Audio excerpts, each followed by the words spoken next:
өте дәмді болып шығатын нағыз өзбекский самса дайындаймыз. Тандыр самсадан да өте ерекше дәмді болады. Сіздер де жасап көріңіздер.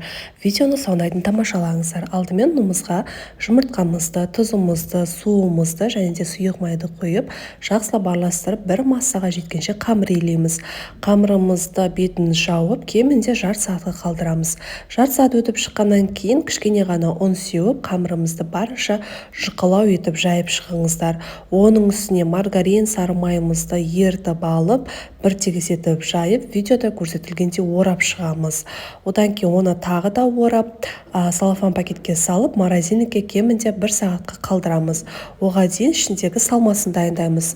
Қара кесек туралған етіміздің үстіне құйрық май, және де дәміне қарай тұз, пияз, зира, қара бұрышымыз салып, жақсылап араластырамыз да, осы орайда біздің қамырымыз дайын болып шығады.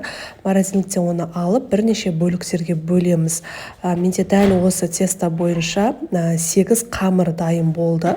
Оны жаямыз, жұқалау қылып жайып қоймаңыздар, орташа мөлшерде жаясыздар. Одан кейін қалауларынша форма келтіріп, жұмыртқаның сары бөлігіне кішкене сүтімізді араластырып, жағып шығып, күнжіт макпен асем десеңіздер болады.